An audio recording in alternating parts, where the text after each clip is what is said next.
So thank you very much, everyone, for showing up.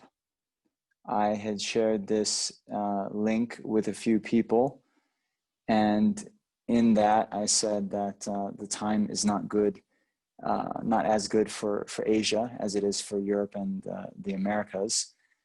Yet I see a few people who are in Asia right now. So thank you for your participation. Okay, so why don't we start with a bit of meditation, and then we can go into the talk, have a bit of Q&A, and then end the session with also a bit of meditation, okay? So here at the beginning, we'll do a very simple breathing meditation. So please get into a good meditation posture.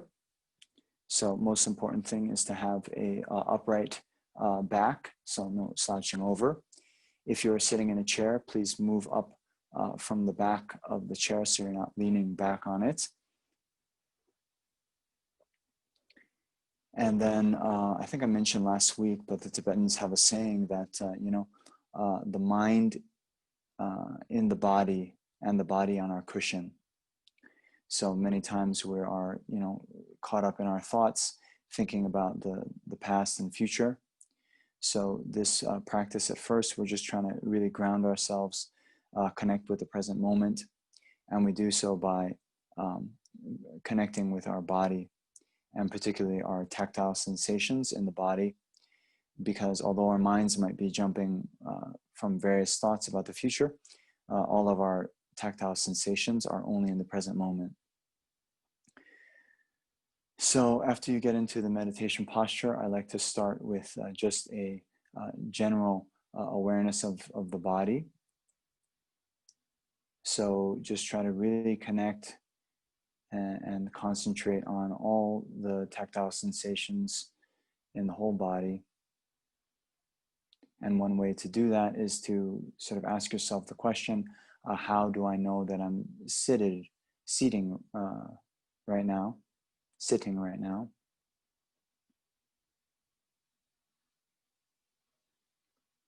So most of us will feel the pressure of our butts on the seat or on the cushion.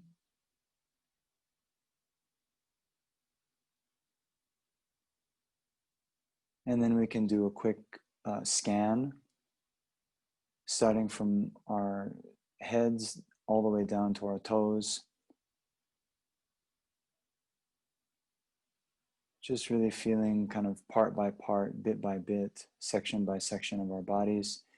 And first just trying to become aware of what kind of sensations are in that particular area of the body. And then if we feel that we're holding some tension, then just to release it. So especially in the facial muscles, many of us hold some tension, kind of squinting the eyes, flexing all the various muscles in our face. So just really soften all of those muscles and try to get into a very deep state of relaxation. Allow yourself to just relax fully.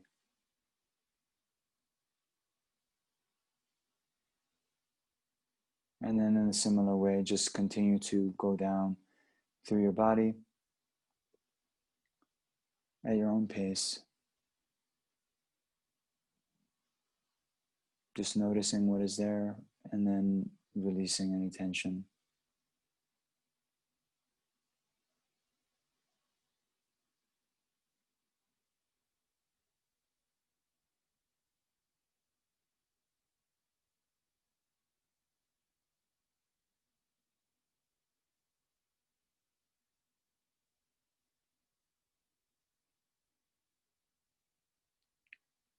And so the next step, we'll start our focusing on the breath.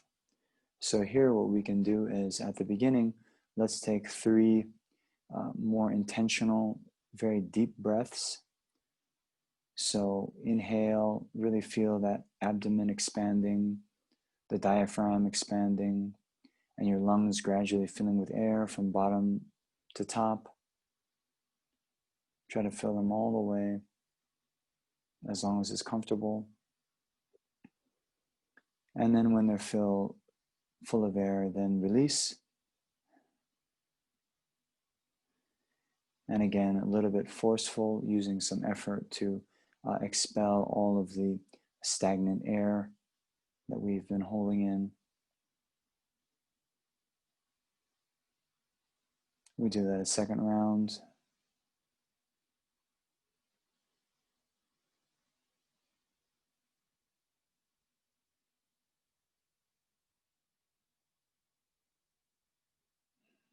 Then again, release.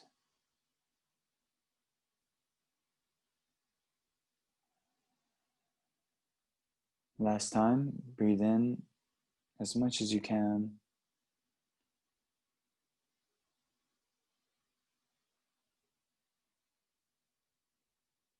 And then finally release.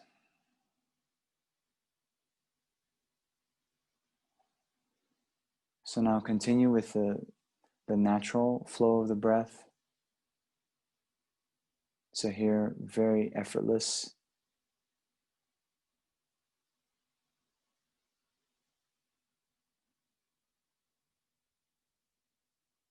So not having any preferences, whether the breath is long or short, smooth or choppy, but just becoming aware and connected with the breath.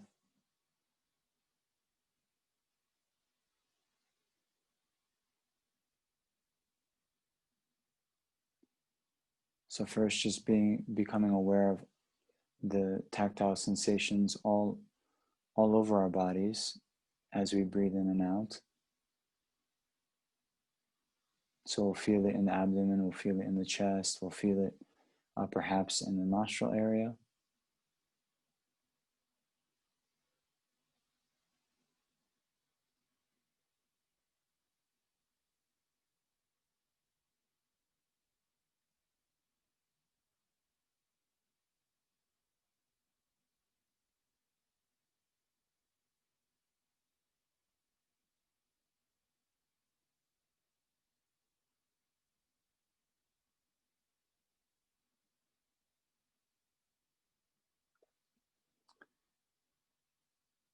And then let's continue by just focusing our area a little bit.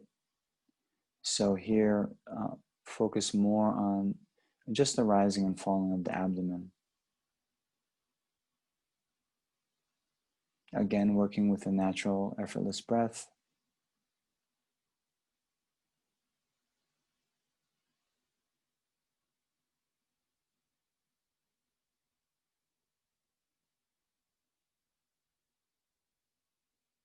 And here, without commenting, without mental chattering, just focus, sort of bare awareness on the sensations in that part of your body.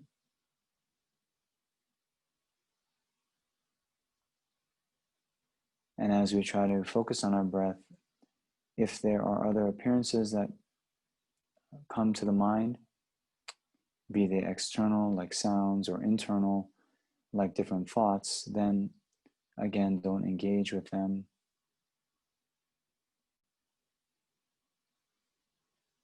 But just let them pass away, again, into the nature of the mind.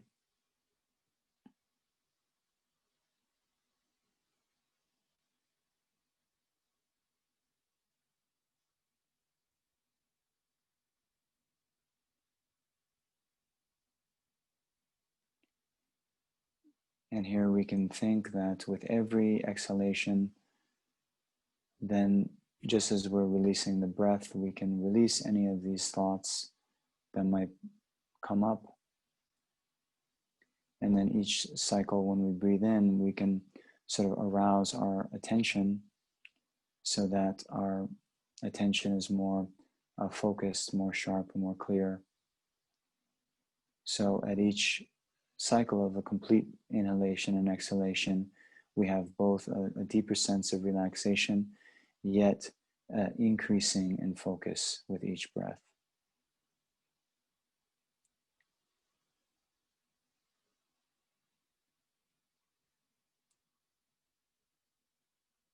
So we'll just continue like this for another 5 minutes.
All right, so gently come out of the meditation and or wake up.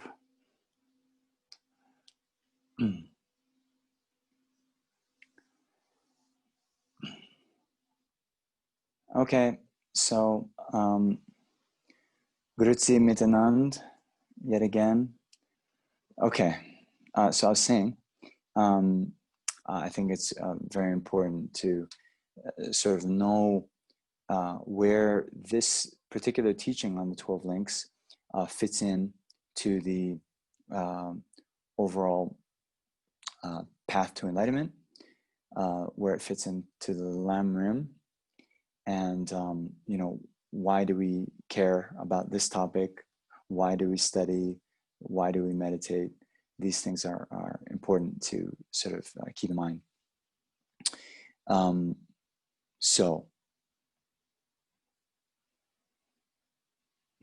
Oh yeah, before we begin, then of course the most important thing actually is our our motivation.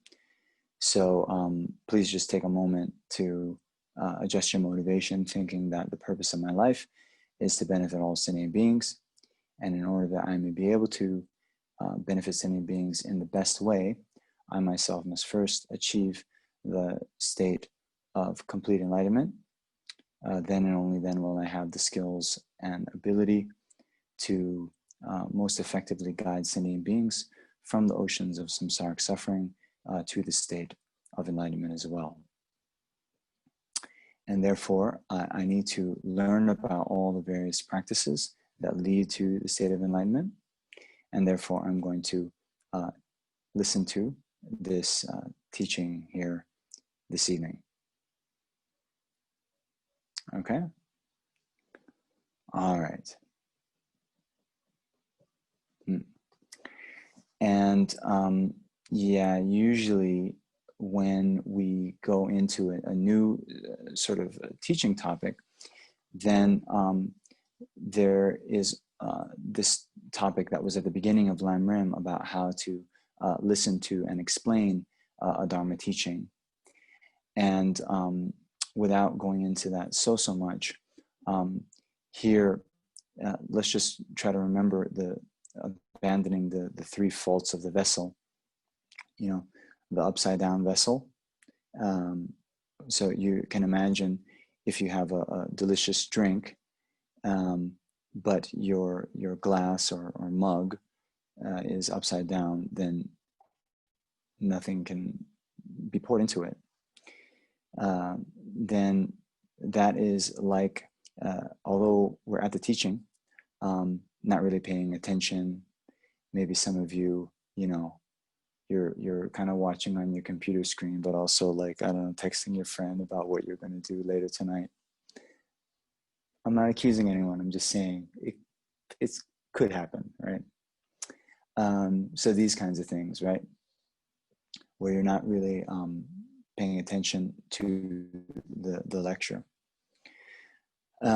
So then even if the vessel is upright, but there's a hole in it, then you could pour the delicious drink and, you know, it would leak out. So this is akin to, even though we might be at the teaching, we might be listening well, we've, you know, turned our phone into airplane mode and it's, you know, across the room. So no chance for distraction. Well, no chance for external distraction. Internal, I don't know. But then, you know, maybe a week passes until the next lecture, and you know, we don't really think about or process the teachings, what has been said, and then we tend to forget. So this is like what a leaky pot would do, right? And so here, you know, this is extremely important, especially for this topic. And here, you know, there's the presentation of the three types of wisdom: the wisdom arising from listening, the wisdom arising from contemplating, and the wisdom arising from meditation. So when you listen to the lecture, yes, you well, hopefully, if I do my job correctly, you'll at least get the sort of right words and the right concepts. But that alone actually is a step in the right direction, but there's still a lot more to be done. I mean, many of you, you've been studying the Buddha Dharma for a long time. And, you know, if someone were to ask, okay, what is the ultimate nature of reality? Or what does emptiness mean? I'm sure all of you could very, you know, astutely say, oh, it means the lack of inherent existence of all phenomena, right? And that's the right answer. Nagarjuna, Chandrakirti, even the Buddha would agree with you. But merely by saying that, you know, it's not much more than just parroting back the sort of right answer. And whether us being able to say those correct words actually does something to, you know, affect the very strong self-grasping and you know, clinging to this inherent self, well, just check your own minds, and yeah, you don't have to answer to me, just answer to yourself, right? So having the right answer isn't enough, but we have to, you know, take the so-called right answer that we see in the Buddha's teachings or that we hear from our teachers, and then do the sort of groundwork where we take that on more as a hypothesis at first, and then check, analyze, use our discriminating wisdom to arrive at that same conclusion. And then if we go through that process of reasoning and arrive at that conclusion through our own sort of power, then it becomes, you know, stable ground for realization. Yeah. So that is the wisdom arising from contemplation. And here, what I was saying is, in this teaching about the 12 links, it's very important because it is, on the face of it, difficult. It's a lot of new kind of terminology, and, you know, they're the 12 links, but then they're organized into the projecting factors, the projected factors. There's all these different ways to cut it, and so there's a lot of kind of new concepts that we're dealing with. So we need to engage with the material and think about it. Maybe even get a notebook and, you know, draw some pictures. You know, draw how the 12 kind of are correlated with each other in various ways. And that will help us sort of understand what's going on. Because actually, after we sort of know the kind of framework and these terms, it actually is quite easy to understand. Sorry, and I'm not saying it's easy for me, but anyone who kind of puts in the groundwork to you know, make the effort to understand these things, one can do it. I mean, we all have the potential to become completely enlightened, omniscient Buddhas, right? So the difference between Shakyamuni Buddha, Aryatara, His Holiness the Dalai Lama, and ourselves is just that they had a little bit, well, maybe a lot bit, but they put in the work. They, you know, did the studies, they did the meditation, they traversed the path. And what did we do? So yeah, now is our time. You know, we hold these figures to be, you know, sources of inspiration.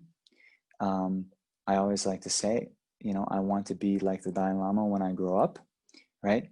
But how do we become like that? But we have to engage in the same training and meditation, reflection that they did. So, you know, even the Buddha says that, you know, he showed the path to liberation, but it's up to us now to traverse it. So then the third type of wisdom, the wisdom arising from meditation, then this is coming after we've done the contemplation and we have sort of arrived at the correct realization through our own sort of power of contemplation. And then we need to sort of hold those mini realizations so they become stronger, so they become more ingrained in our minds, and therefore they have a more transformative effect on our minds and our behavior. Okay, so I guess the overarching picture, what I'm trying to emphasize with you is, please don't just view this as a kind of intellectual abstraction that we're trying to learn some kind of philosophy that is, I don't know, somewhere out there, but it does nothing to touch our minds, touch our hearts, touch our the way we live our lives. Okay, so yeah, those are the three types of wisdom. And I'm doing this lecture is going to try to help with both the wisdom arising from hearing, and I'm going to try to highlight a few things that would be, I think, fruitful for your own contemplation. But if you don't do anything from now until next Thursday when we meet again, if we don't die, then we're not going to make much progress along the path, right? Okay. All right. Okay. So for the newcomers, and for those of you who even been here and might have been leaky pots, then just to kind of cover briefly what we did over the last couple of weeks. So the sort of genesis of this teaching series was there was a great interest in the 12 links, and Jesuma Tenzin Namjong had a series of lectures that she gave in Australia, and well, perhaps kind of like what I do, you have a big sort of ambition for what you want to cover in a series of talks, but then the ambition doesn't necessarily meet up with the reality. So she started to go through that very famous picture that all of you, I think, have seen about the wheel of life. But fortunately, and I think the audience was quite happy with this as well, she devoted a lot of time for the audience questions, and therefore within those sort of concentric circles in the wheel of life, she covered the first about the three poisons, the second about how beings get reborn in the higher and lower realms, and then the third sort of circle about the 6 realms of samsara. And she gave a sort of explanation of all of that, but yet wasn't able to cover the actual 12 links. So that's where I come in. I really hope that we're going to be able to do.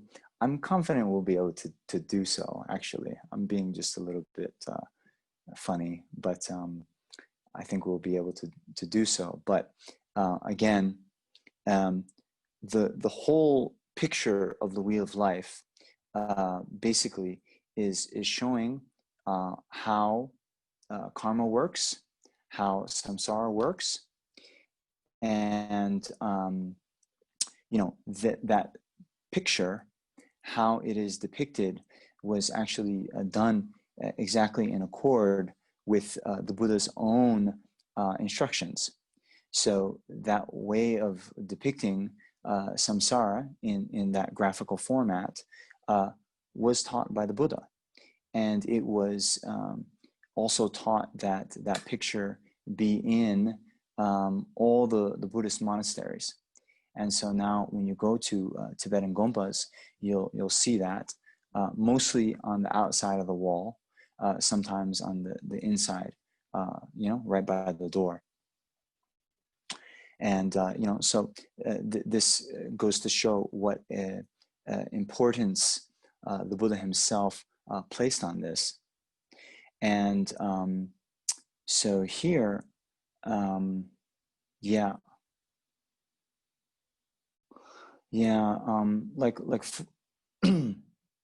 the great Russian author Dostoevsky, he said the best way to keep the prisoner from escaping is to never let him know that he's a prisoner. Do you understand? So there is all this talk, and I think the group in Zurich went through the Four Noble Truths a few teachings ago, and the rest of you who I see, I invited you, so I know you've learned about the Four Noble Truths from me before, at the very least. So you should all know that the significance of learning about the Four Noble Truths in general, and then in particular why the Buddha taught the first of the four truths, the truth of suffering. Why it is the truth of suffering first is so that we see the very unbearable state that we're in right now. We're in this state of cyclic existence, of samsara, and as long as we're not liberated, we're going to experience one dissatisfactory experience or another. And so the great Indian master Aryadeva, he says, how can one who is not disenchanted with this world appreciate peace? Cyclic existence, like home, is difficult to leave behind.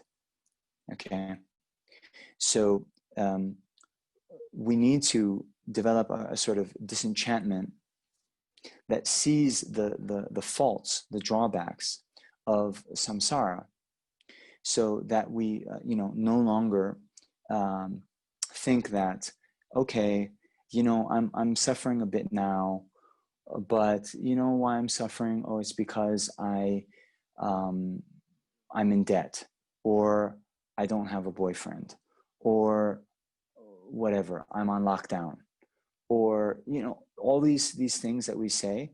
Okay, I'm suffering because fill in the blank, right? Okay, so what the Buddha is trying to say to us and help us realize is that if this were a sort of multiple choice test, there'd be only one correct answer, right? In the I'm suffering because blank, right? And so what's that answer? Okay. All right. All of the above. Well, what's above? But the root cause of all of that is, we have taken this type of rebirth due to our karma and afflictions. In other words, we're still in samsara, right? So the wheel of life, okay, actually it's sipe korlo, and sipa is like existence, but it also means samsara, right? So everything in that picture, right? All those 6 realms of samsaric existence is still samsaric existence. And no matter whether you're in the lower realms, where the abject suffering is very prevalent and obvious, or even in the God realms, the form and formless realm, or even in the human realms where you know, the people that we idolize, who are rich, famous, powerful, successful. You know, we have a Swiss crowd here, so you know, Roger Federer, right? You know, #1, greatest of all time, right? Still in samsara. So still, you know, not really. Yeah, as they say in the four seals, you guys know the four seals that signify something as being a teaching of the Buddha, right? Yes, four seals. Okay, thank you. That all compounded phenomena are impermanent. All contaminated phenomena are in the nature of suffering. All phenomena are selfless and empty. And the last, only nirvana is peace. Right? So that is the realization that we're trying to now get. That you know, only nirvana is peace means that the dichotomy between nirvana and what's on the other hand, samsara, right? So as long as we're in samsara, we're not going to find peace. We're not going to find a stable, lasting sort of happiness. And you know, therefore, just like, you know, if the prisoners, right, like Dostoevsky is saying, if they don't realize they're in prison, right, they'll never want to escape. And you can imagine, you know, if they were in a prison as well, and you know, maybe there's a little bit, I don't know, smart prison warden who would sort of, you know, give the prisoners, when they start complaining, you know, nicer food, maybe give them I don't know, a pool table, they could entertain themselves, give them all, you know, Netflix subscriptions, you know, and the prisoners might be like, oh, okay, this place isn't so bad. And, you know, and then even if the gate of the prison is open, they might close it themselves and say, you know, I like my Netflix and, you know, pool table. You could see, right? So here, to get this sense of disenchantment about samsara, we have to sort of learn about what samsara is, how it works, and this mechanism by which we're actually trapped. And then when we know that, this thought of, you know, oh, I got to get out of this prison. I got to get out of samsara. I got to then get liberation.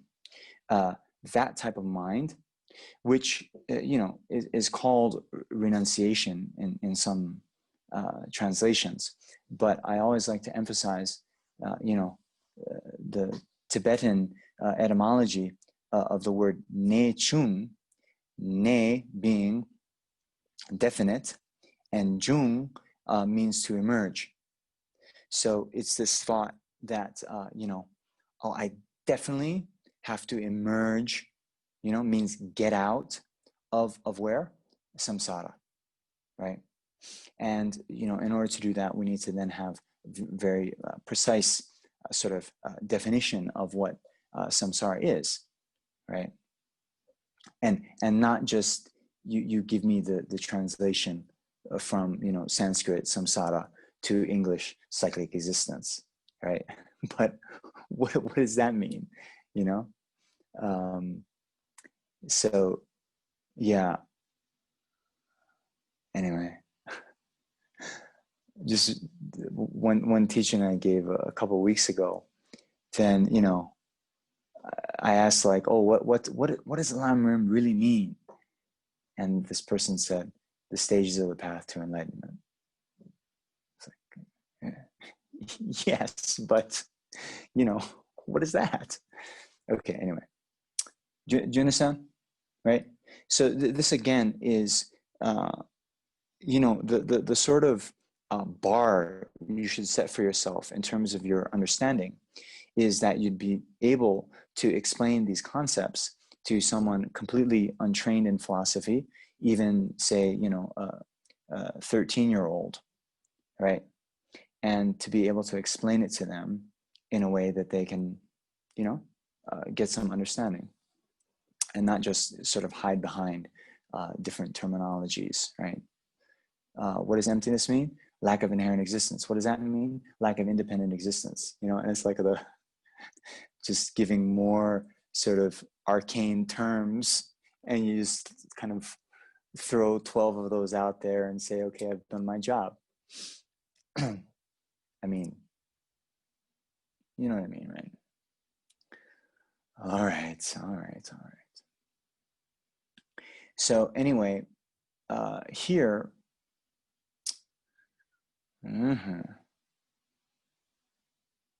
yeah.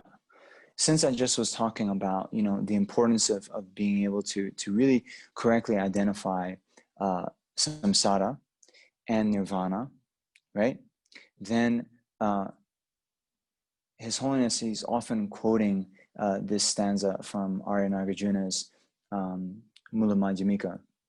And some of you have heard this many times, but this is the one. You see, here again, here's more kind of Namjong's practical advice, right? So first of all, I hope you all are listening to and following His Holiness Dalai Lama's teachings. There's so many going on in this sort of pandemic period. It's really amazing. If you can't tune in live, you can tune into the, you know, on YouTube. They're uploaded, and you can follow afterwards.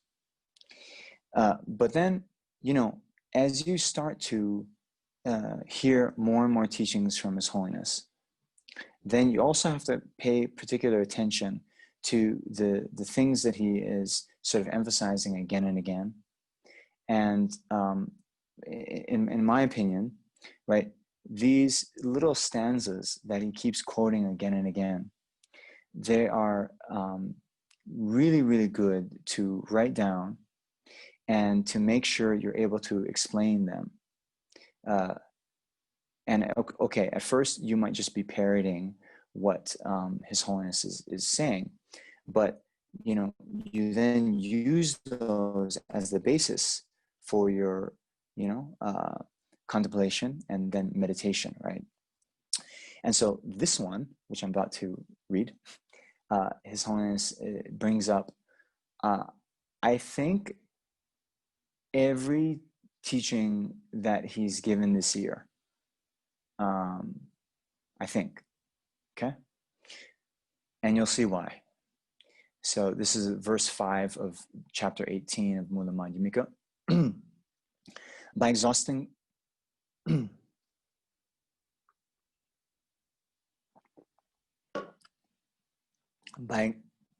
excuse me, by exhausting karma and afflictive emotions, one is liberated. Karma and afflictive emotions come from false conceptions. Those come from elaboration of inherent existence. As for elaboration, it is ceased by emptiness.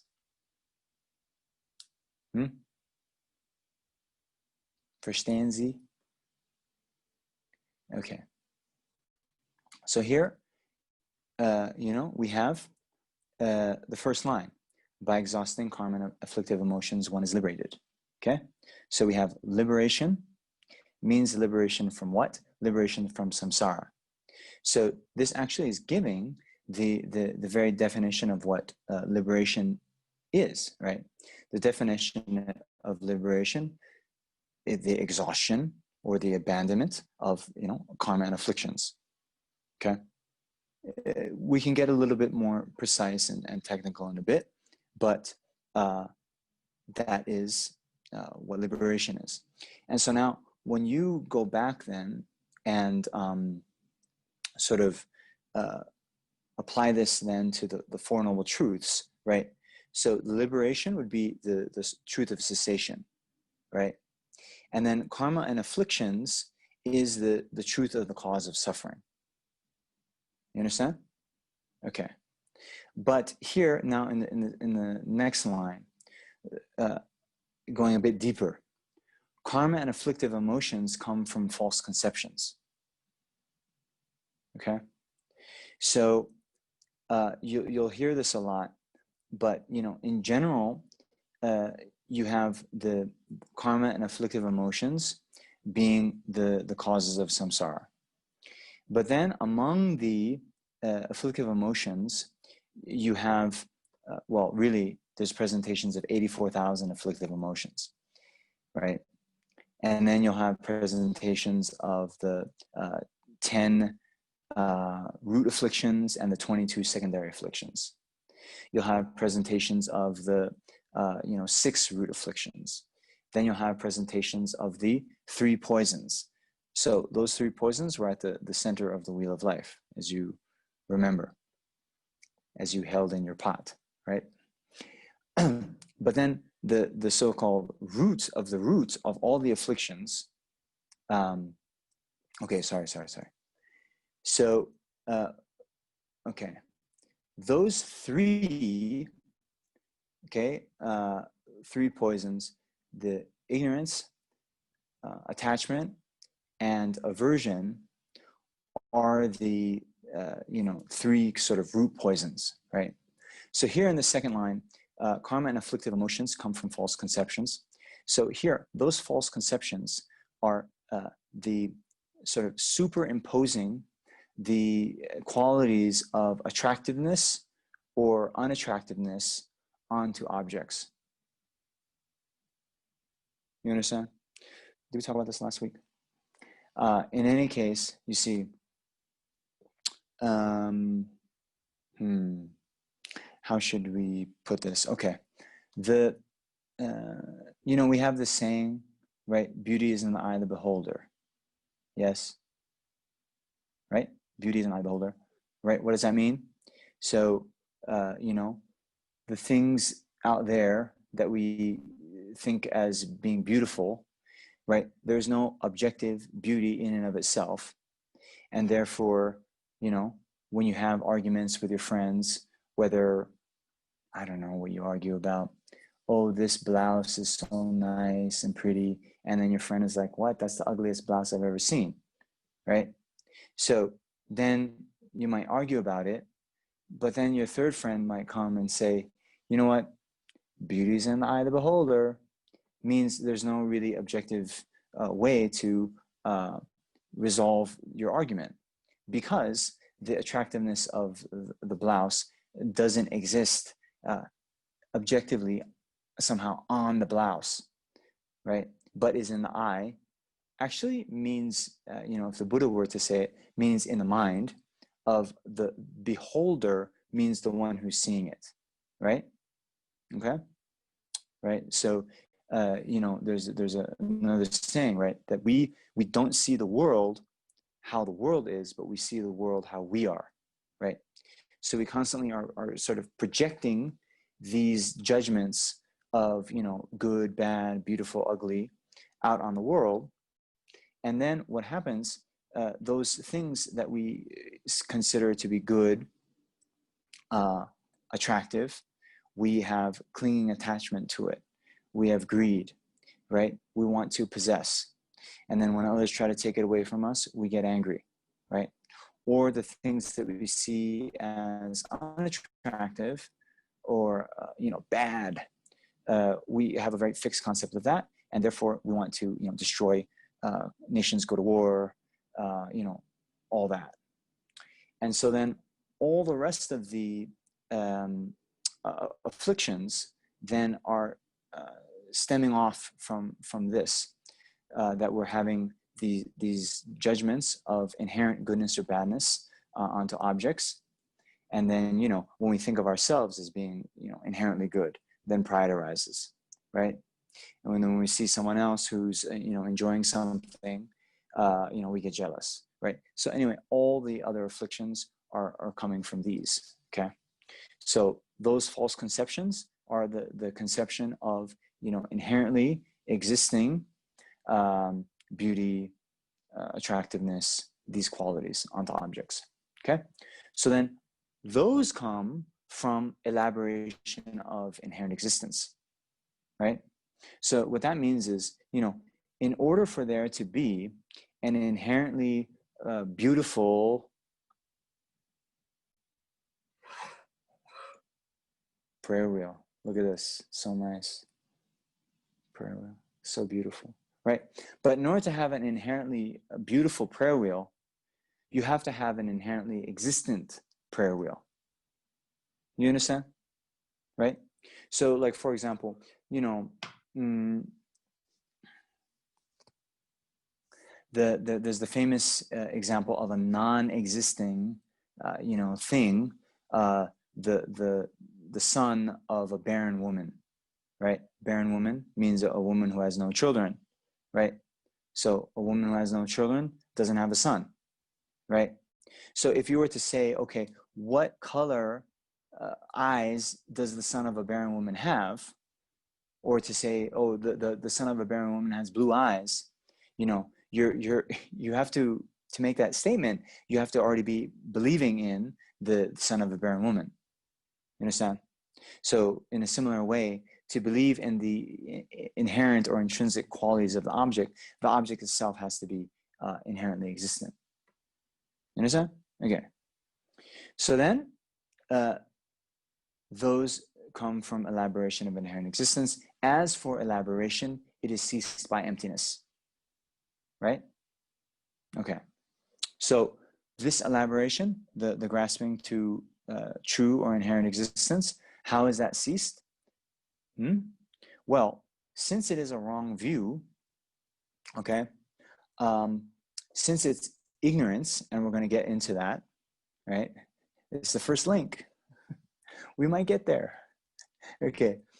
But this type of ignorance, it's not just a mere not knowing about something, but it's actually holding on to, believing in something that is false, right? So, you know, I like to do a graphical representation, right? So if this is, you know, ignorance, all minds have an object that they're sort of, well, we can say apprehending, grasping, right? Holding on to. And, you know, there are minds that accord with reality, and there are, you know, wrong views or views or minds that don't accord with reality, right? So the minds that accord with reality, like my eye consciousness apprehending the prayer wheel, right? Then the object of apprehension exists. But my eye consciousness that sees the blue snow mountain, okay? Now I know, was it you guys in Switzerland? You had the snow turned pink this year? Was that you? Somewhere in the Alps? No? Oh man. I'm on some of these climate change newsletters, and it made the news. Snow turning pink because there's algae like growing in these glaciers. Anyway, okay. But the point is, you know, there's no blue snow mountain because snow is white. Okay. So the eye consciousness apprehending a blue snow mountain is a wrong consciousness, and its object of apprehension doesn't exist. You understand? Okay. So in a similar way, this mind that's grasping onto the true existence, the object that it's grasping onto doesn't exist. True existence doesn't exist. Yet the mind grasping to it does exist. So how do we get rid of this mind? We, you know, analyze whether the object that is being held onto it exists or not. When we discover that this one doesn't exist, then that mind also goes away on its own power. Just like the children who believe that there's a monster in the closet and wake up their parents at night, you know, mommy, daddy, there's a monster in my closet. You know, the parents will then go to the closet, turn on the lights. Hopefully there's no monster. But then when the lights are on and the child sees no monster, then automatically the fear of the monster goes away. The belief that there is a monster goes away. So it's kind of like that, right? So therefore, as for elaborations, right? Elaborations mean this belief in true existence. It is ceased by emptiness. Emptiness here means the emptiness of true existence. And to be a bit more precise, it is ceased by the wisdom realizing emptiness. Okay? Right? So to say it is ceased by emptiness means it is ceased by the wisdom realizing emptiness. Okay? So, sorry. There, you have the fourth noble truth, the truth of the path leading to the cessation of suffering, right? The wisdom realizing emptiness, and to be more precise, the direct realization of emptiness, that is the one that enables us to abandon the grasping to true existence. Okay? All right. Very good.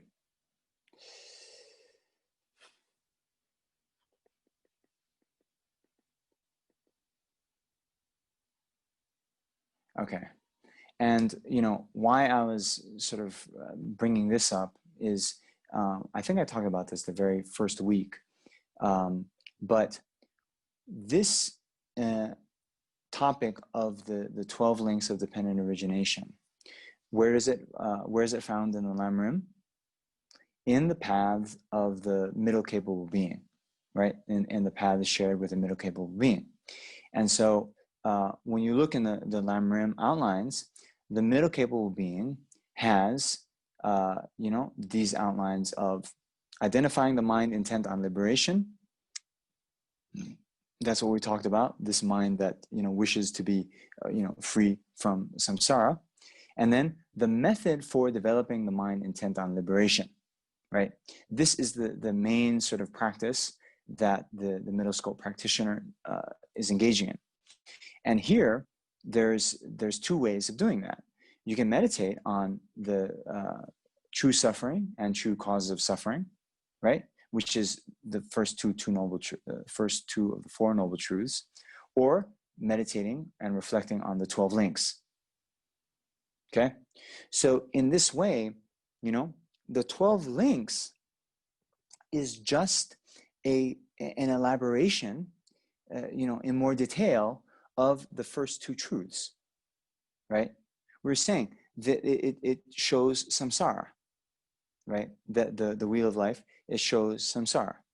And the causes of samsara, okay, so you can think of, samsara as the definition we like, the cycle of uncontrolled rebirth due to karma and afflictive emotions, right? Okay.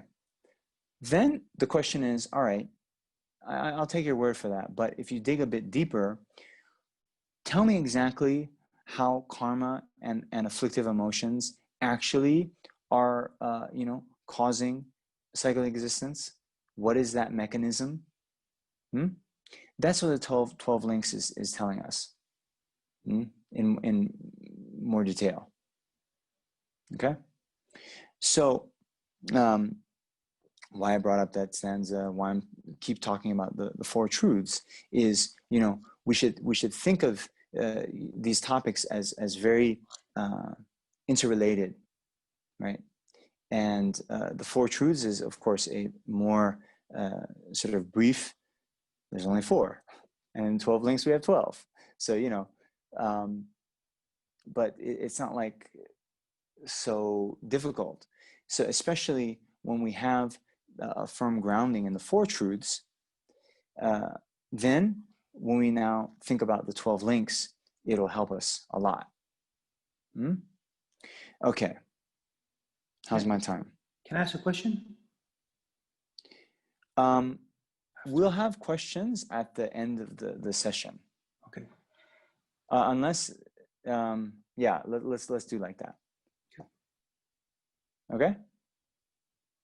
You'll be first in line, I promise. Okay. So here, maybe there's a question that comes up with some of you. Some of you might like to be claiming that, hey, wait a minute, what's all this middle scope stuff?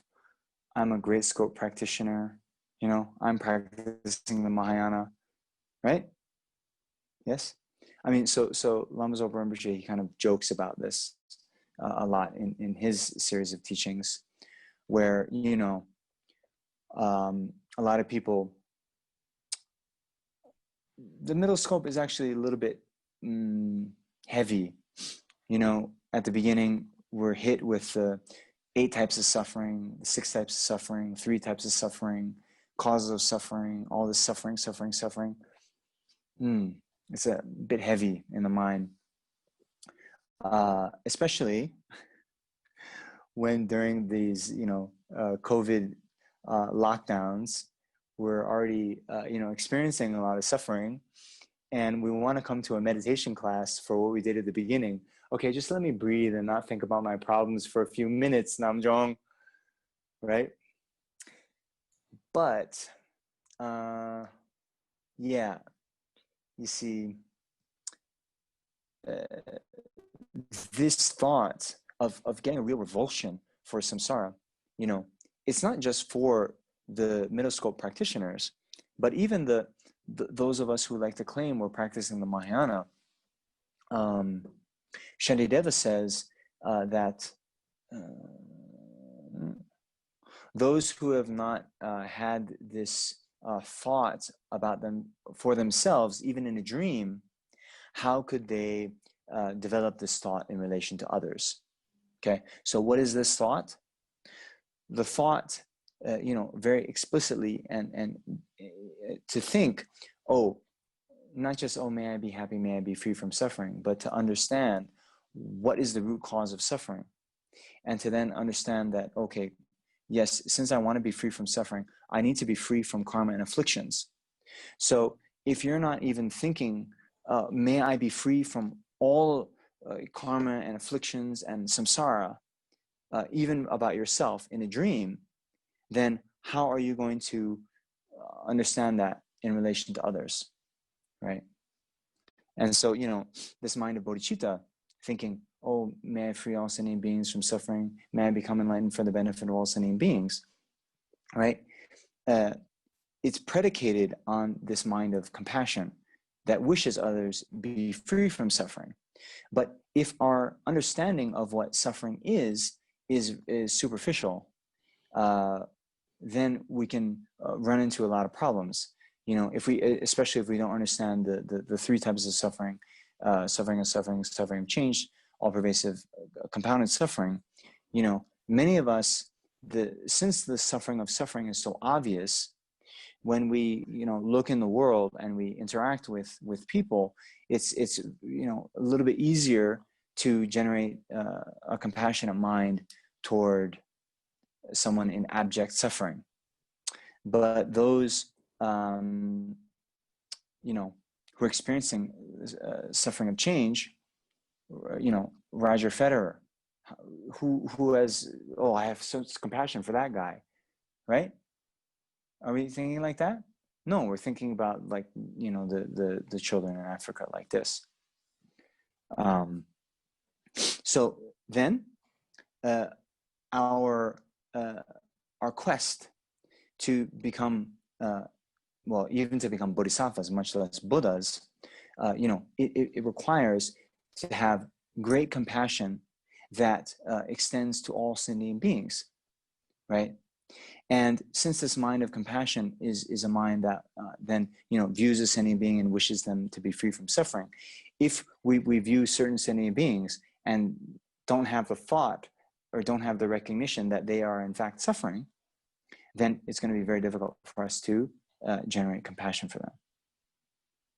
You understand?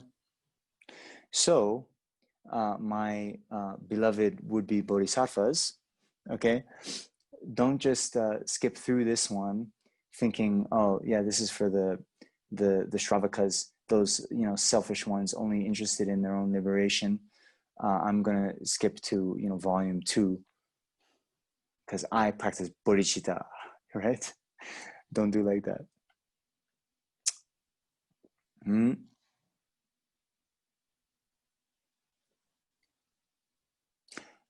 We have 45 more minutes, right?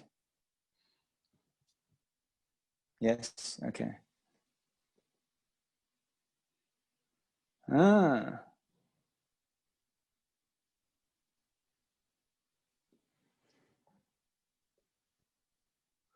Yeah. Okay. All right. Here's one other thing. So then, last week, we basically went through the whole sort of teachings on the precious human rebirth, and I think you've watched the next two videos by Tenzin Palmo and Jesuma Tenzin Palmo, and she's giving a lot of great advice about the need to take advantage of this precious human rebirth by practicing well. I think last time I quoted this stanza, or maybe it's two stanzas by Nagarjuna about the precious human rebirth. So, to be reborn with wrong views or without a conqueror's words, or as an animal, a hungry ghost, a hell being, an uncultured person in a border region, a stupid and mute person, or a deity of long life, is to be afflicted by one of the 8 faults that are conditions which lack leisure. After you have attained leisure, which is freedom from these, strive to end birth. Yes? Okay, all right. So here's, Namjong's kind of practical study tip number, I don't know, what are we on, 2? Okay. Yes, we've already are on the lookout for these stanzas from Indian masters that come up again and again. This is one of them. If you look in basically any Lamrim text in the section on precious human rebirth, this will be one of the source quotes, I almost guarantee, okay? Now, when you are going through quotations, then does something kind of jump out at you, right? Jump out at you about this, huh? Yes? No? What is this guy talking about? Okay, I'll tell you what jumped out at me. Strive to end birth. Okay? Strive to end birth. So, you could say it in many ways, right? Now that you've attained leisure, which is freedom from these, strive for liberation, right? Strive for nirvana, all these things. Strive to end birth. It's pretty interesting. Yeah, kind of interesting, right? So I'm setting up all this groundwork, believe me, because it's going to come in when we talk about the 12 links, right? So, okay, now let's take a little bit, again, kind of big picture. And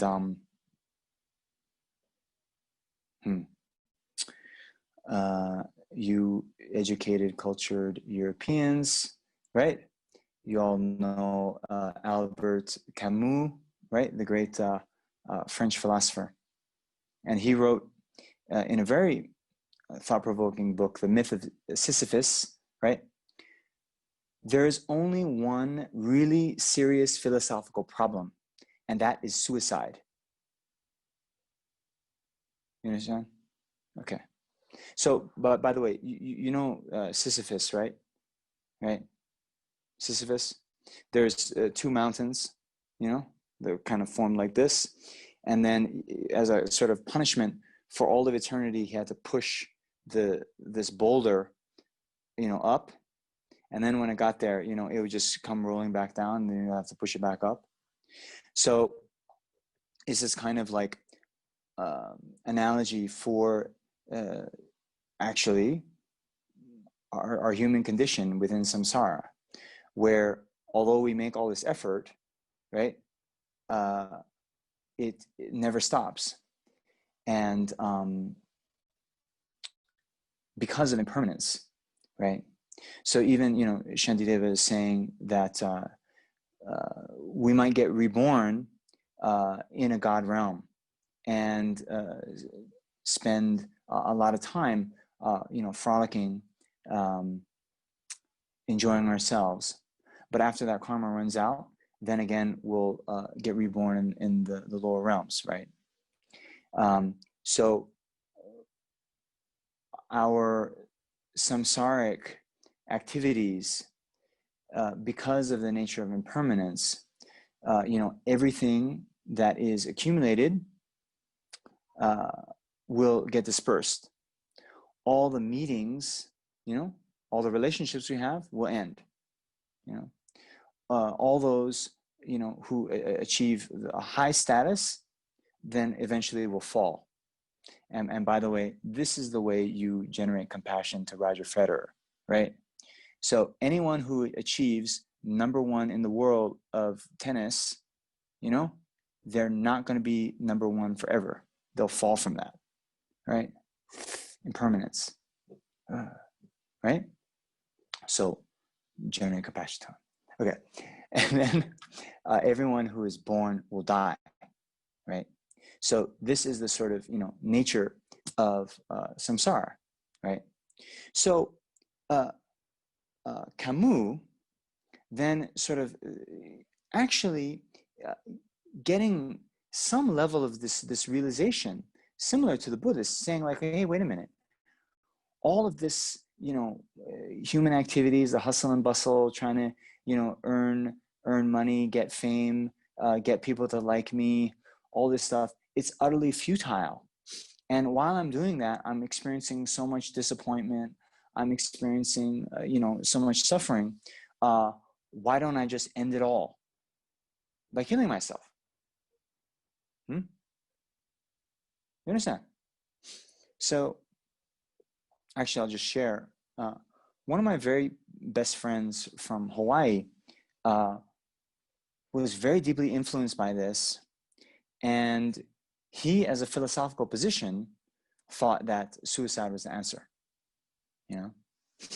And the only thing that was sort of stopping him is that he thought that, okay, he wants to sort of research the way to commit suicide that would be the least painful. And he was thinking, well, as long as I, if I do the wrong method, I could experience a lot of pain. I don't want that. So I'm kind of holding off. Okay. All right. Now, he's one of my best friends. So he's also one of the very, few friends of mine from Hawaii that came to visit me in India, in Seta Monastery.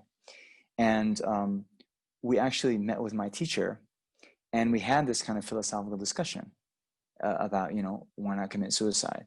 And so, all the sort of 8 types of suffering, 6 types of suffering, 3 types of suffering, he's like, yeah, I'm all on board with that stuff. Yes, human existence, nothing but suffering. And even these little things that we think, kind of distract us, numbing the pain, whatever, no, it's still not worth it. So then, what do the Buddhists say, right? Well, you think by committing suicide, you're getting rid of your problems, but rebirth, right? So you kill yourself, well, the mind will continue and go on to another rebirth, okay? So therefore, our friend Nagarjuna, strive to end birth,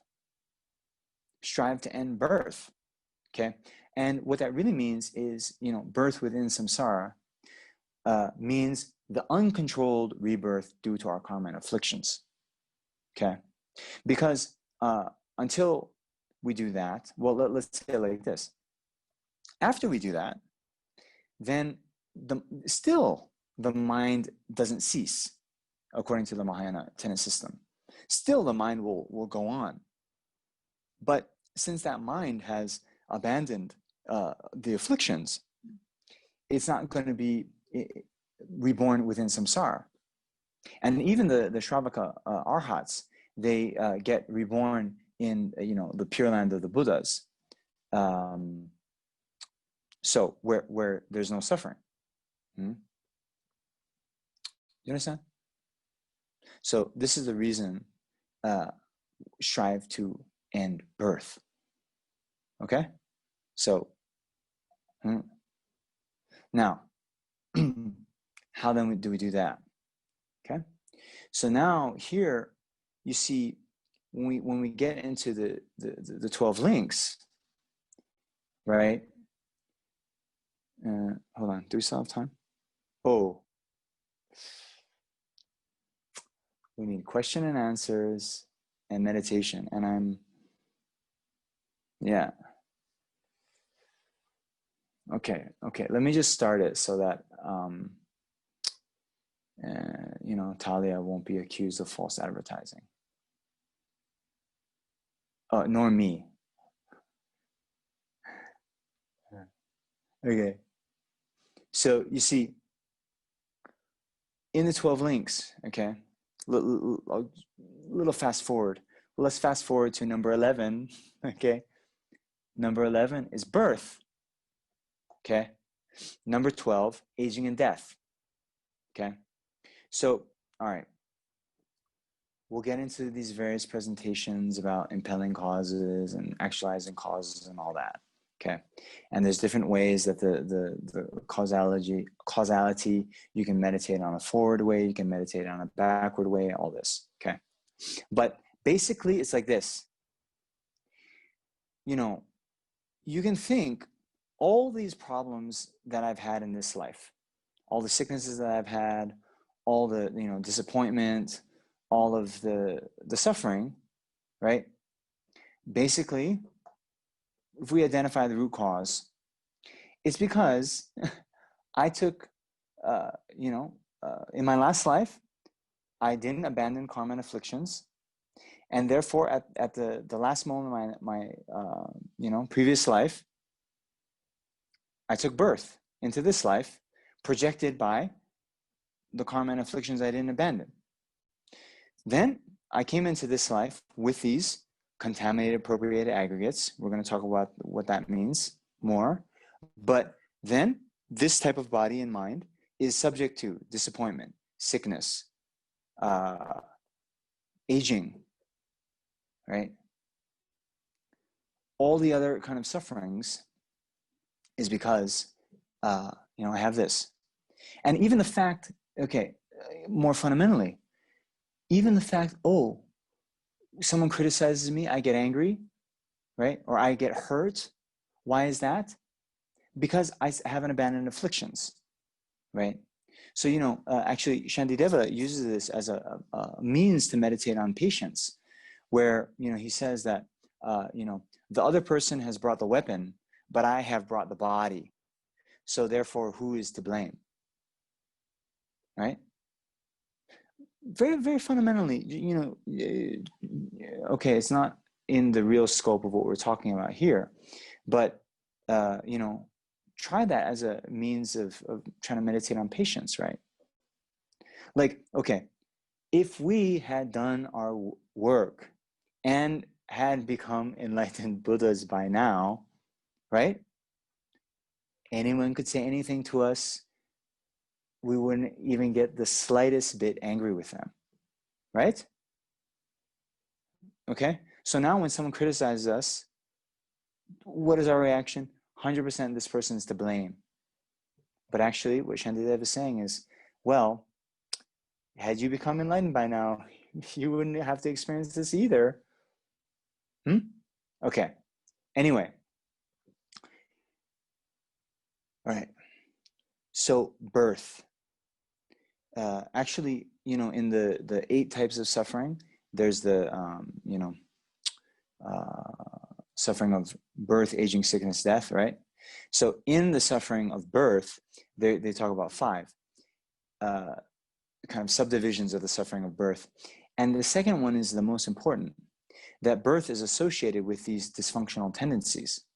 Because the type of birth we're taking is the birth that's projected by karma and afflictions, then basically we then take this type of body that is subject to all the sufferings that we see.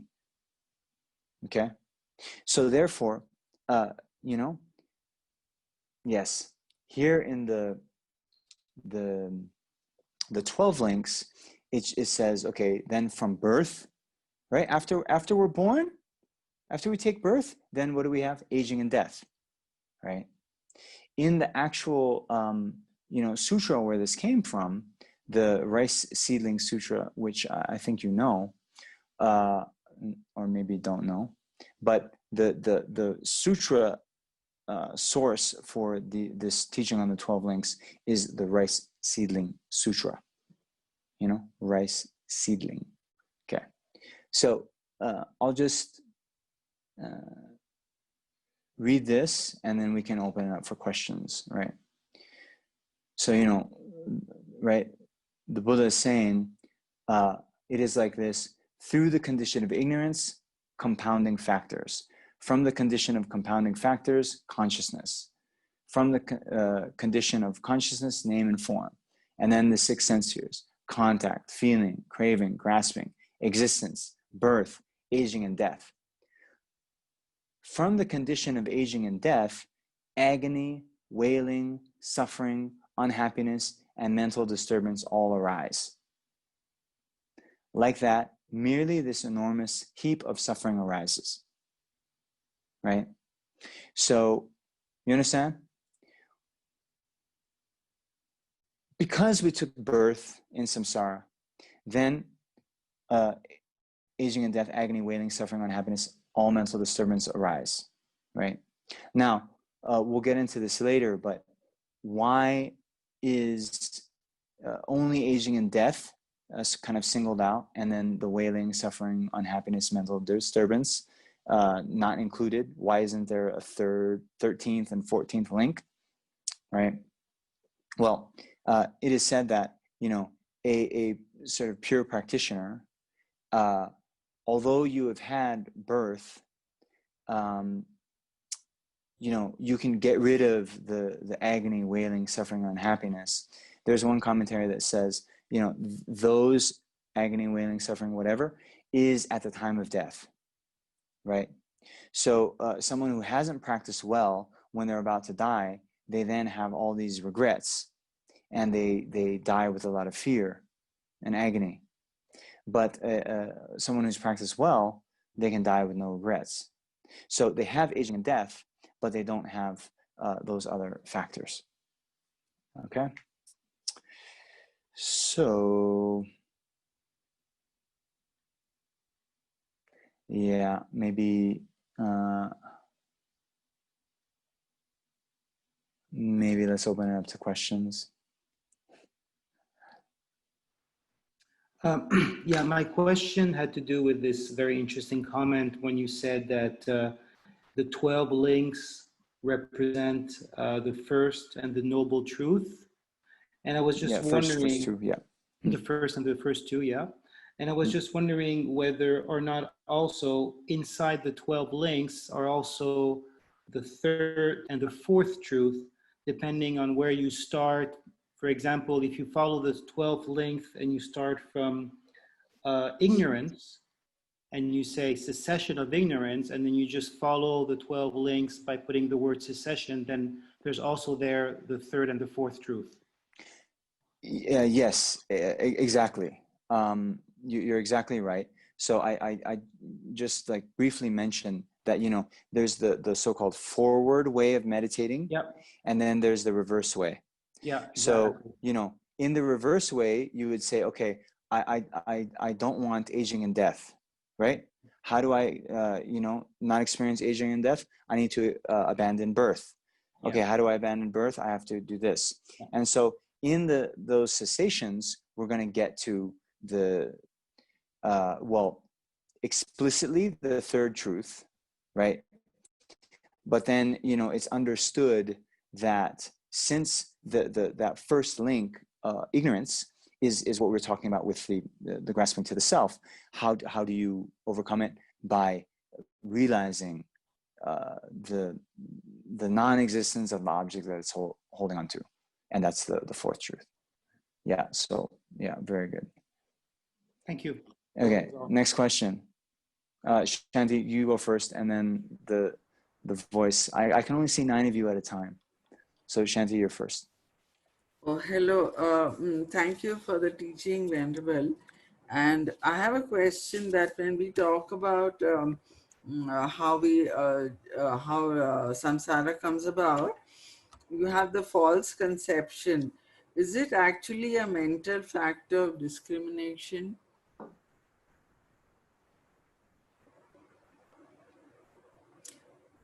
And then it goes on, and then is karma actually a mental factor of intention?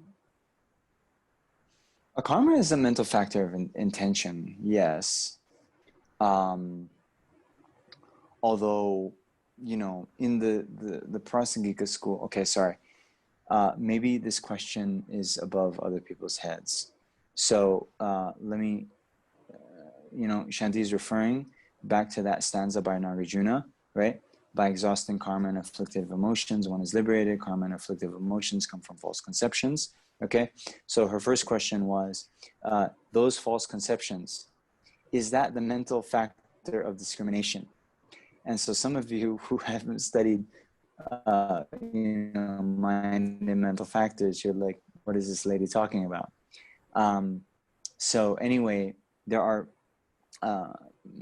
okay, there are main minds, like an eye consciousness apprehending a prayer wheel. And then sort of along with that main mind, there are what we call mental factors, which accompany that main mind and sort of, you know, perform different functions. Okay. So accompanying every single main mind is this factor of discrimination. And here, remember, discrimination doesn't necessarily have to be bad. Here it's just talking about, like, to be able to distinguish that, for example, you know, this is a prayer wheel rather than a cup, or, you know, this is blue and that is red, right? So just to differentiate between different things. So given that, yeah, the factor, mental factor of discrimination just is that,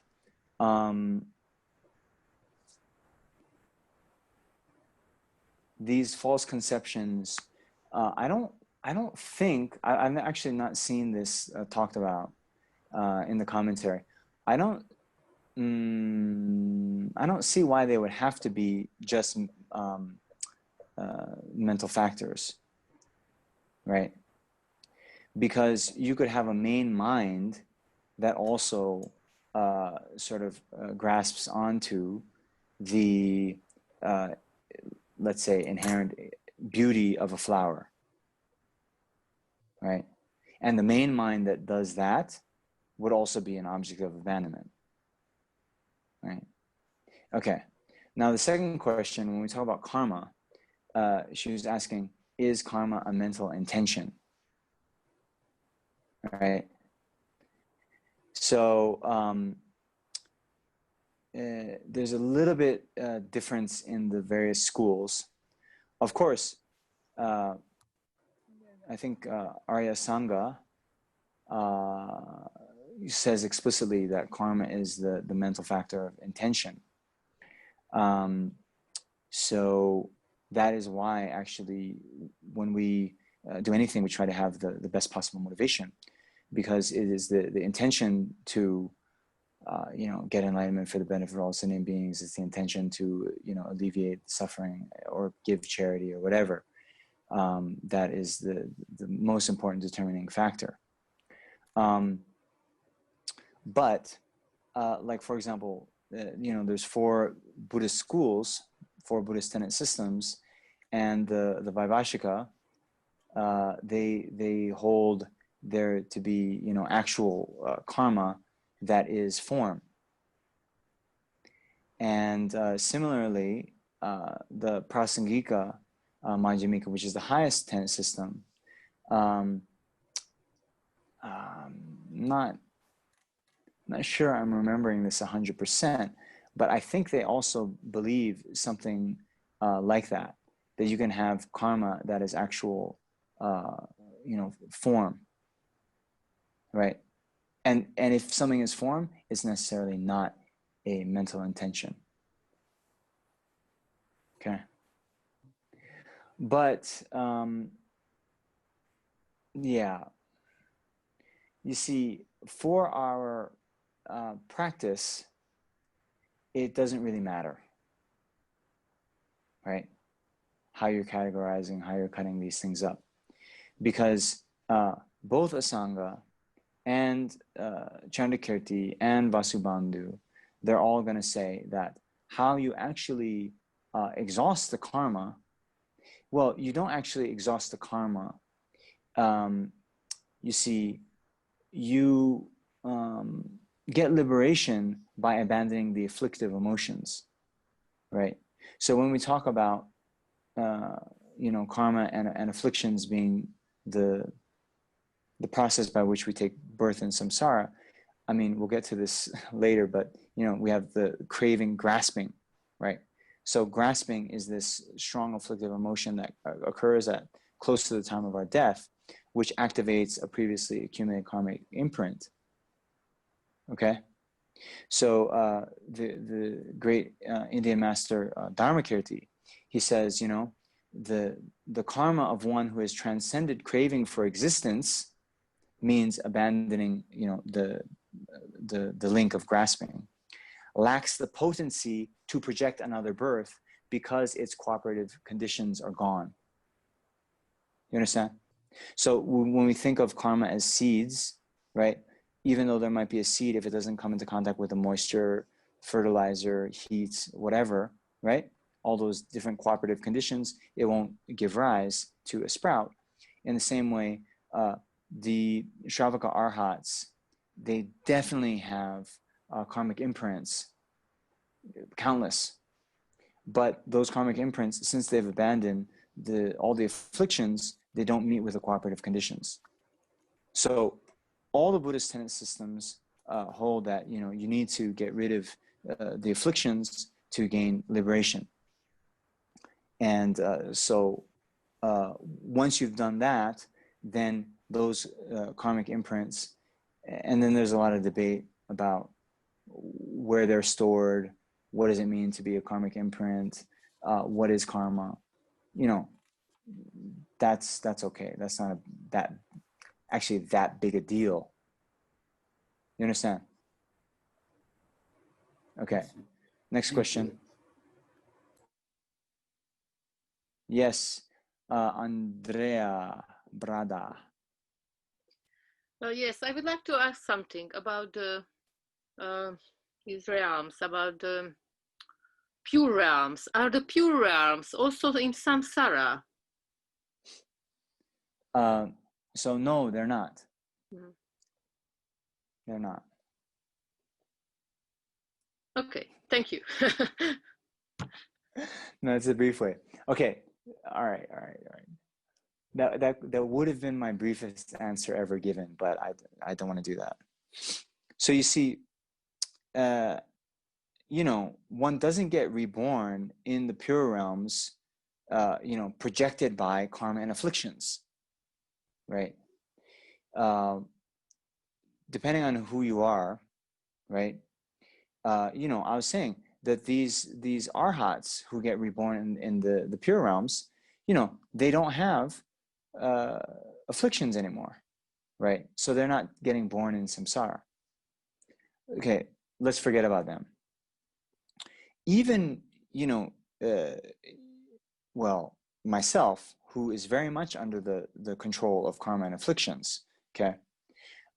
There are certain Pure Lands of the Buddha, like Amitabha Buddha Pure Land, where, due to the power of Amitabha Buddha's, prayers and realization, he, prayed that sentient beings, even ordinary sentient beings like myself, could get reborn there if we, had faith in Amitabha Buddha, practiced some level of compassion, and made prayers to be reborn there, right?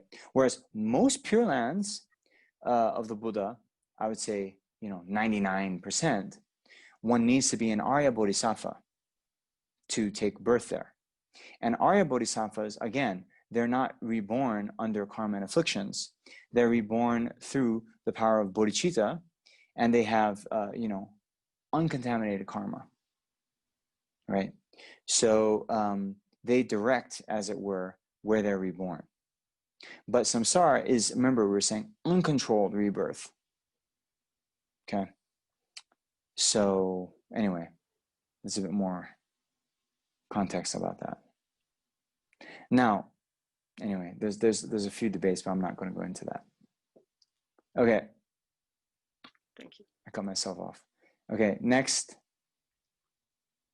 I have one more question then, sorry. This is a little bit general topic because I was wondering, here and sometimes when I see other photos when Lama Zopa Rinpoche is giving teaching and practices in the West, why are there so many women attending these practices and the teachings?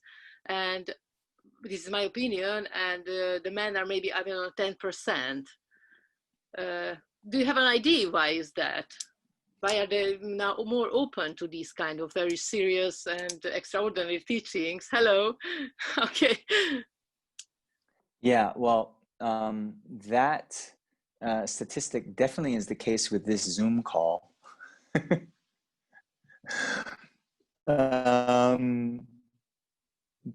with Lama Zopa Rinpoche's teachings, it's not quite 90%. So, all of, anyone who is attending a Mahayana teaching has extraordinary karma, right? Even to hear the word bodhicitta, you have such extraordinary karma. So one hypothesis could be that in this day and age, in this degenerate time, there's the women who are here have extraordinary karma, right? And maybe you had all in your previous lives been very inspired by the story of Aryatara, and you sort of directed your merit that you collected in previous lives to say that, okay, as the times get more degenerate, I want to take rebirth as a female in my next life. And since you had practiced Dharma in your previous life and made prayers to be one, reborn as a female, and two, continue to practice in that form, then those prayers have come to fruition. That's a nice way of thinking, right? Okay. Now, I've also heard this, and this is just what I heard. I have no, factual basis about this, but I had heard that when you go to, Zen centers, that the sort of male to female ratio is flipped, and there are a lot more males than females at the Zen centers. And so here, if one puts on an anthropologist kind of hat, one could say that, the Zen qualities of, discipline, and, they come and they hit you with a stick, and, it's very kind of, rough and tough, masculine kind of energy, right? Whereas especially in the, Tibetan Buddhist tradition, there's a lot of chanting, a lot of talk about bodhicitta, compassion, all sentient beings have been your mother. It's quite some of the qualities that are more traditionally associated with women. So those are two explanations that come to mind. Yeah. But in any case,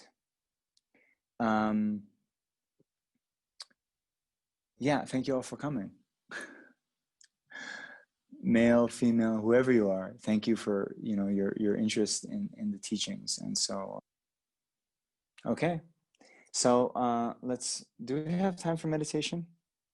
There's always time for meditation. Well, just want to mention that we in general have the placement meditation, which most of you are more familiar with. We place our mind on one object and try not to let it get distracted. The other type of meditation is analytic meditation, where we actively try to cultivate a certain, mind state, and then we switch and we place our mind in that realization. Because as you might have heard, meditation is a practice of familiarization, habituation. So especially with minds that don't come naturally, we have to use and exert a lot of effort so that they arise in our minds, right? Because we're combating some very deeply ingrained tendencies that we've had since beginningless time. Okay, right, let's do this. We have just a few minutes, but first we start in the usual way. So get into a nice meditation posture. And when you're doing this in your home sort of practice, then it's always good to just start with a little bit of breathing meditation to just center the body, calm the mind, and with that more calm and centered mind, begin the analysis that's going to come later. So usually they talk about 21 breaths, but in the interest of time, we'll do 7, okay? So again, just really tuning in to the physical manifestation of the breath in the body.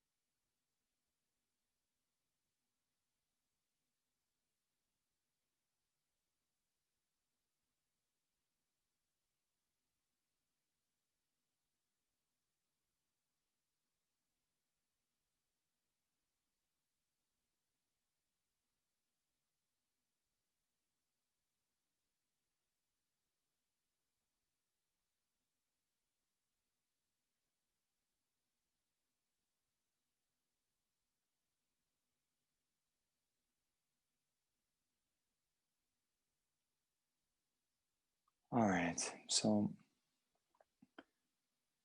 let's just reflect on this very sort of maybe the key premise here in the middle scope, being that all of our samsara sufferings are rooted in karma and afflictions. So we need to develop a very strong certainty in that, so that we can then correctly identify where we put the blame for our samsaric sufferings. So let's just do this in the few minutes we have remaining. Just pick any sort of suffering that you've been going through recently.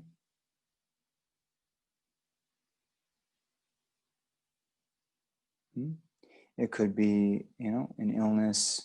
It could be, financial problems. It could be, thinking about the world you live in and the environmental problems. Whatever sort of, suffering that is in your life.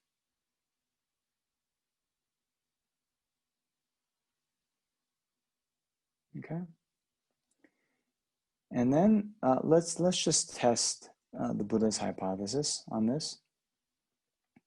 And so, just like I mentioned in the lecture, if we take the example of someone criticizing us and we getting upset and that causing us suffering, well, actually,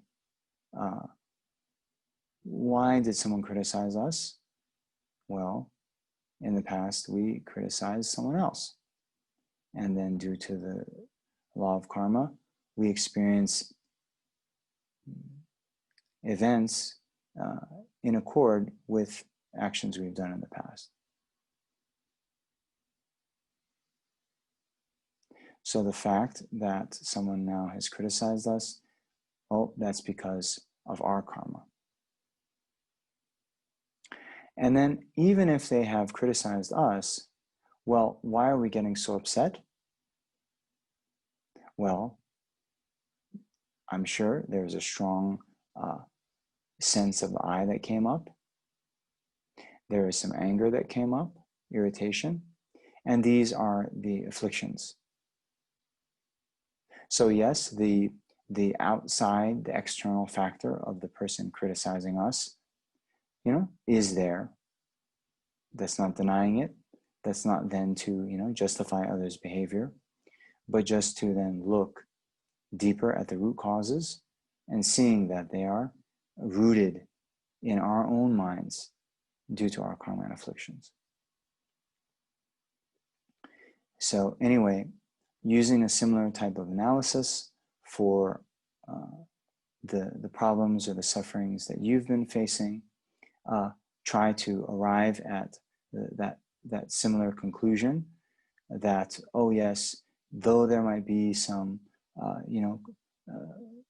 cooperative conditions in the world, the root cause is my own karma and afflictions. And then once you reach that conclusion, then hold your mind in it. Let your mind sink into that realization.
And so now just conclude by thinking that yes, until now, seeing how the problems I'm facing is rooted in karma afflictions, I must definitely no longer allow myself to be under their control.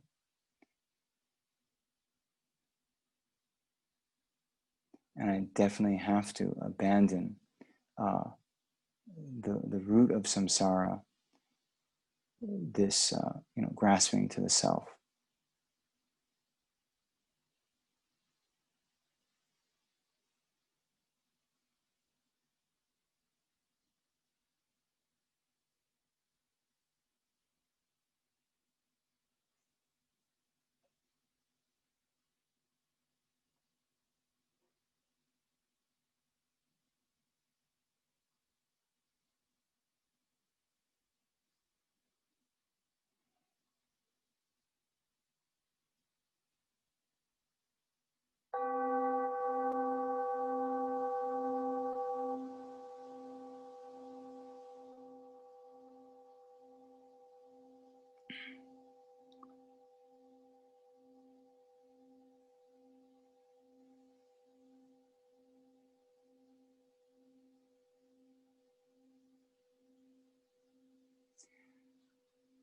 Okay, so we can do just a brief dedication of the merits.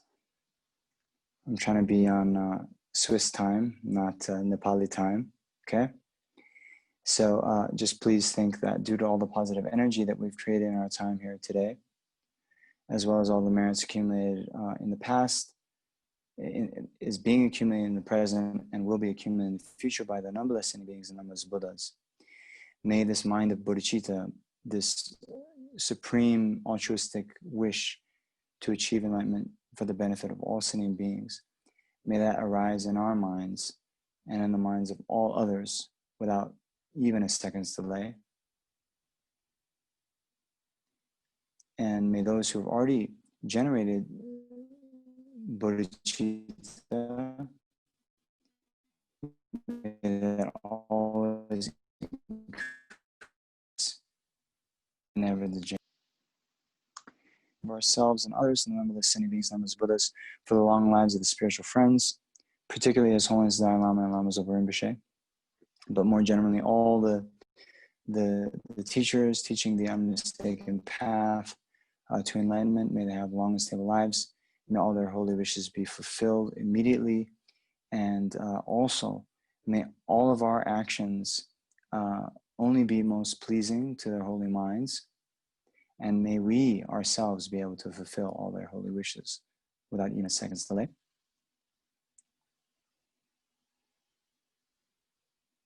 And then let's also dedicate all the merits accumulated by ourselves and others, and numberless sentient beings and numberless Buddhas, for all the problems happening in this world, all the manifestations of the degenerate age.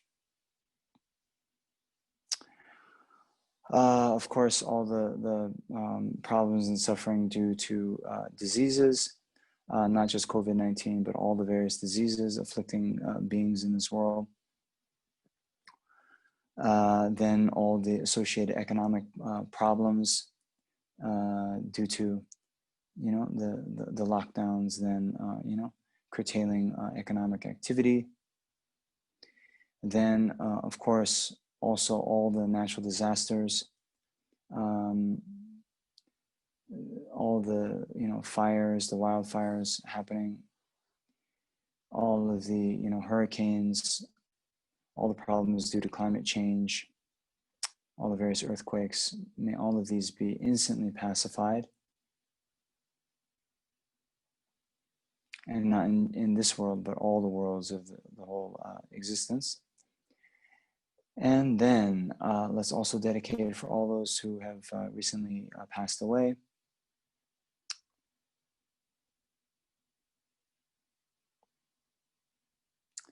May they be born in a pure land where they can achieve enlightenment, or at least achieve a perfect human rebirth. Oh, and I was given the name of, hold on a second. Bridget, I think. Yes, Bridget has passed away today. Yeah, that's all I have. Of course, Ruth Bader Ginsburg recently passed away. That's in the news a lot. So these and all the other beings in the bardo, may they achieve the best rebirth possible, so that they can achieve enlightenment as quickly as possible. Yes, okay, and we can seal with emptiness. So then, due to the merits which exist as a mere imputation of the mind, accumulated 3 times by ourselves, as well as the numberless Buddhas and numberless sentient beings, may the I who exists as a mere imputation of the mind achieve the state of enlightenment which is merely imputed by the mind, and thus may I lead all sentient beings who are merely imputed by the mind to that state as quickly as possible, and by myself alone.